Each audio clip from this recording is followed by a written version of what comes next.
Share ko lang ang aking problema. Sana huwag niyo ako husgahan. Nalilito at naguguluhan sa aking asawa. 5 years na kaming nagsasama ni Mr. As of now, wala pa kaming anak. Noon hindi pa kami kasal. Mahilig na talaga ang asawa ko. Kapag walang pasok sa work, maghapon lang kami sa kwarto. As usual, pagod at hapdi ang katawan ko. 27 siya noon at ako ay 23. Sabi nila, kalakasan daw talaga ng ganun edad, okay lang din sa akin. Isa pa, hindi lang naman siya ang unang lalaki sa buhay ko, pero pinagtapat ko sa kanya ang totoo. Tinanggap niya ako at minahal hanggang sa kinasal kami. Kaya lang habang tumatagal, iba ang trip ni Mr. Lagi itong nanonood ng mga movies sa cellphone nga niya. Hindi ko mabilang kung ilang GC ang sinalihan, halos lahat malaswa. Hanggang sa ang mga pinapanood niya ang ginaya namin, pinapagawa niya sa akin. Medyo tutol ako noon una, pero part naman talaga ng mag-asawa ang ganun, kaya sinusunod ko na lang. Enjoy naman kahit paano. Isang araw may kasama ang mister ko ng tropa niya raw.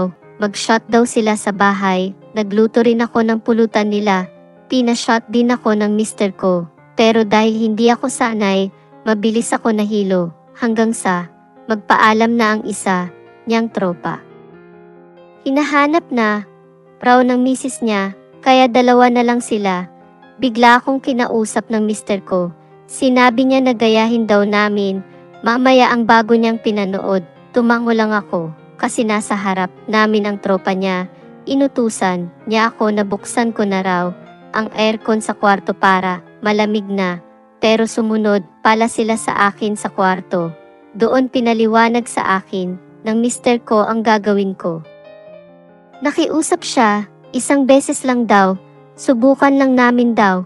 Mag-enjoy naman daw kami pareho. Ayoko, pero mapilit talaga ang mister ko at parang nagagalit siya hanggang sa pumayag na lang ako. Doon nga sa kwarto namin, pinapanood niya ako habang binabayo ng tropa niya. After ng tropa niya, siya naman ang sumunod hanggang magsabay na silang dalawa hanggang sa mapagod sila. After noon, niyakap niya ako. Nagpasalamat siya sa akin. Tinupad ko raw ang pantasya niya. Kinabukasan binigyan niya ako ng pera, ng shopping kami. Bumili raw ako ng mga gusto ko, parang pampalubag loob sa mga nagawa niya. Ilang buwan din, malipas na muling ulitin ng mister ko ang ganun. Ibang tropa naman niya, pero nag-video na siya. Nagalit na ako sa kanya noon.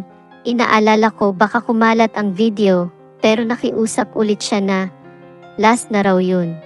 Kaya ayon, nangyari ulit hanggang sa umalis na kami sa inuupahan namin na yon at lumipat kami malapit sa mga parents niya. Nalibang na siya doon at hindi inulit iyon, pero makalipas lang ang 2 taon.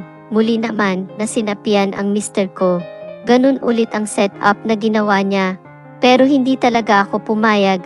Isa pa kakilala ko ang lalaki na kasama niya. Inaway ko talaga siya. Sabi ko ipapapulis ko na siya kapag pinilit niya ako. Hindi nga natuloy iyon ng araw na iyon. Ano ang gagawin ko?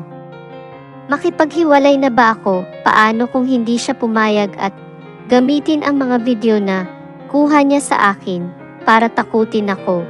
Nahihiya ako na baka malaman ng parents ko at mga kapatid ko na ginagawa ko ang ganun, kaya hanggang ngayon nagtitiis pa rin ako.